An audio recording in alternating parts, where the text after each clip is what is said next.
नमो बुद्धाय दोस्तों। किसी ने सही कहा है, चिंता और चिता में सिर्फ एक बिंदु का फर्क होता है। इस दुनिया में कुछ लोग बेवजह चिंता करते हैं, बिना किसी कारण ही अपने आप को और मन को परेशान करते रहते हैं। चिंता हमें बीमार करती है। आज की इस कहानी में हम सीखेंगे कि क्यों हमें बेवजह चिंता नहीं करनी चाहिए। तो चलिए कहानी को शुरू करते हैं।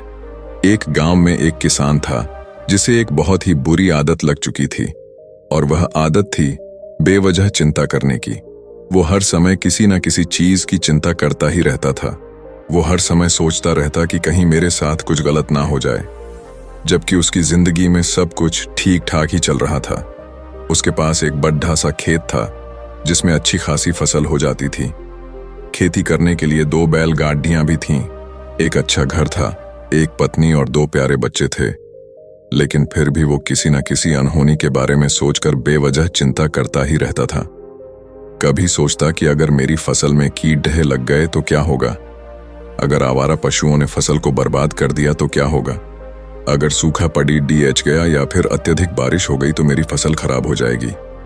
ऐसे ही वो भविष्य की अन्य बातों के बारे में सोचकर बेवजह चिंता में डूबा रहता था।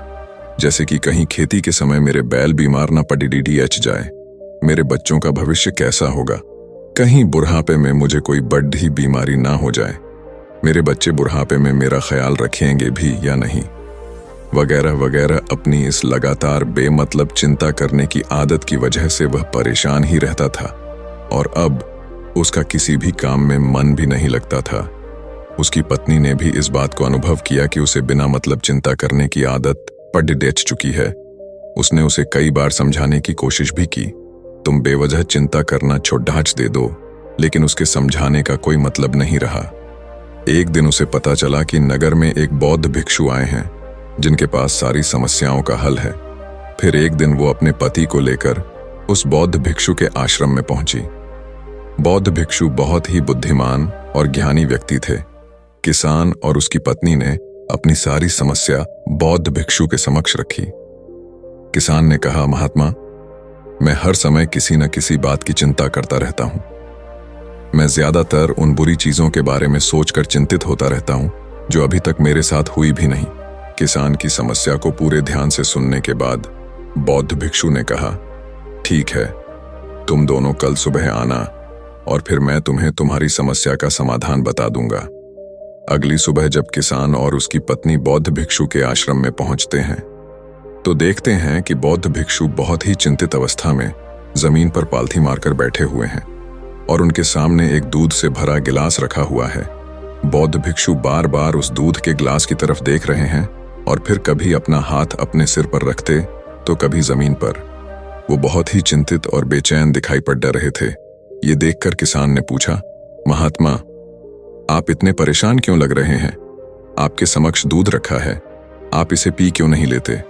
महात्मा बोले, मुझे चिंता हो रही है कि कहीं इस दूध को बिल्ली ना पी जाए, या फिर मैं कहीं जाऊं तो क्या पता ये दूध कहीं गिर जाए।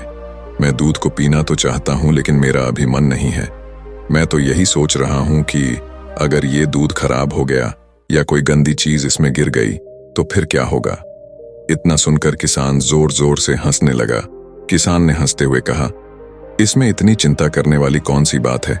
ये दूध ही तो है, अगर इसे बिल्ली ने गिरा दिया, ये खराब हो गया या फिर किसी ने इसे पी लिया तो क्या हो गया? ये आपको दोबारा मिल जाएगा, और वैसे भी आपका चिंता करना व्यर्थ है, क्योंकि ना तो अभी इसे बिल्ली ने गिराया है, ना ही खराब हुआ है, और ना ही अभी इसे किसी ने पिया है, और हो सकता है कि भविष्य में ऐसा हो भी ना। किसान के मुंह से ये बातें सुनकर बौद्ध भिक्षु मुस्कुराए और बोले, मैं भी तो तुम्हें यही समझाने का प्रयास कर रहा हूं कि भविष्य की उन घटनाओं की चिंता करना व्यर्थ है जो अभी हमारे साथ हुई ही नहीं है, और बहुत बड़ी संभावना है कि वो कभी होगी भी नहीं। और अगर हो भी गई तो जिस चीज को तुम एक बार हासिल कर सकते हो उसे तुम दोबारा भी हासिल कर सकते हो, और अगर नहीं कर पाए तो कोई बात नहीं, क्योंकि समस्याओं के आने के साथ ही उन समस्याओं का सामना करने की हिम्मत भी अपने आप ही आ जाती है। ये बातें सुनने के बाद किसान को लगा जैसे किसी ने उसके गाल पर एक थप्पड़ डिड्डाच मारकर उसे नींद से जगा दिया हो। उसे महसूस हुआ कि वो भी तो यही गलती कर रहा है। वो भी तो भविष्य की उन घटनाओं के बारे में सोचकर चिंतित हो रहा है जो अभी तक घटी ही नहीं, और शायद कभी घटेंगी भी नहीं। फिर वह किसान बौद्ध भिक्षु के चरणों में गिर पड़ा और कहने लगा, इतनी आसानी से मुझे मेरी गलती का एहसास करवाने के लिए आपका बहुत बहुत धन्यवाद, और मैं आज से पूरा प्रयास करूंगा कि मैं बेवजह चिंता करना बंद कर दूं। जापान में एक लोकप्रिय कहावत है, अगर तुम चल रहे हो तो सिर्फ चलो, अगर तुम खा रहे हो तो सिर्फ खाओ, लेकिन एक समय में सिर्फ एक ही काम करो, चिंता ना करो। इस लोकप्रिय कहावत के अर्थ ने मुझे हैरान कर दिया था, और सच कहूं तो मुझे ऐसा लगता है कि इस कहावत के अर्थ में ही वो राज छुपा है। अगर किसी ने अच्छे से समझ लिया और अपने जीवन में उतार लिया तो वो चिंता के बंधन से ही हमेशा हमेशा के लिए मुक्त हो जाएगा। इस कहावत के अर्थ के बारे में हम आगे बात करेंगे, लेकिन उससे पहले देखते हैं कि हमारे दिमाग में इस तरह के विचार ज्यादा चल क्यों रहे होते हैं। पहला, क्या मैंने ये काम सही से किया? दूसरा, क्या मैं इसे और बेहतर तरीके से कर सकता था? तीसरा, इसका परिणाम क्या होगा? और चौथा, लोग मेरे और मेरे काम के बारे में क्या सोच रहे होंगे? ये ऐसे कुछ विचार हैं जो हमारे दिमाग के सिस्टम में ज्यादातर समय चलते रहते हैं, लेकिन हमें पता ही नहीं चलता, क्योंकि हमने इन विचारों के साथ जीना सीख लिया है।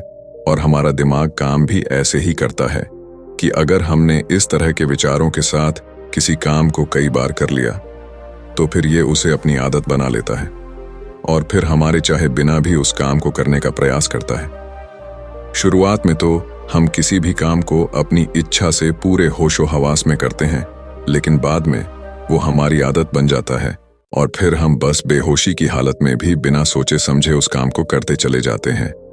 जब एक बच्चा छोटा होता है तब उसे पता नहीं होता कि चिंता क्या है, लेकिन जैसे ही वो बड्ढा होता है, माँ बाप कहना शुरू कर देते हैं, बेटे आपको होमवर्क करना है, आपको उसकी चिंता नहीं हो रही, आपके एग्जाम आने वाले हैं, आपको उसकी चिंता करनी चाहिए।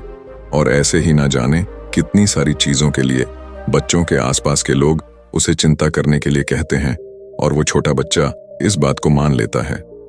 अच्छा, किसी भी काम को करने के लिए हमें उसकी चिंता भी करनी पड़ जाती है, और फिर वो भी किसी काम को पूरे करने के बारे में बार बार सोचने लगता है। शुरुआत में तो वो ये काम जानबूझकर करता है, लेकिन धीरे धीरे उसका मन इसे अपनी आदत बना लेता है, और फिर ना चाहते हुए भी उसका मन एक ही विचार के बारे में बार बार सोचता रहता है, और फिर वो अपनी पूरी जिंदगी चिंता के इस जाल में फंसकर रह जाता है। लेकिन अब प्रश्न यह उठता है कि इसका समाधान क्या है? तो इसका समाधान है, ऊपर बताई गई उस कहावत का अर्थ है जागरूकता। हमें अपने विचारों के प्रति जागरूक होना पड़ेगा। हमें थोड़ी देर रुककर इस बात पर ध्यान देना होगा कि कहीं हम ना चाहते हुए भी एक ही घटना के बारे में तो बार बार नहीं सोच रहे हैं। हमें पूरी जागरूकता के साथ ये देखने का प्रयास करना होगा कि कहीं पूरे दिन हमारे अंदर इस तरह के विचार तो नहीं उठते रहते। अब आप पूछेंगे कि केवल जागरूकता क्या करेगी? मैं कहता हूं यह काफी है मन को शांत करने के लिए। यह मन को अपने स्वभाव का एहसास कराने के लिए पर्याप्त है, और जीवन में जागरूकता लाने का सबसे आसान तरीका है ध्यान करना। ध्यान करने के दौरान अपने विचारों पर ध्यान देना, और जब आप पूरी जागरूकता के साथ अपने विचारों पर ध्यान देना शुरू कर देंगे, तब आप पाएंगे कि आपके मन में चलने वाले गैर जरूरी विचार एक एक करके अपने आप ही गायब होना शुरू हो जाएंगे, और फिर आप एक आनंदित और शांत जीवन अनुभव कर पाएंगे। बाकी अगर ये कहानी आपको अच्छी लगी हो तो इस वीडियो को लाइक करें, और ऐसी और कहानी सुनने के लिए हमारे YouTube चैनल को सब्सक्राइब जरूर कर लें।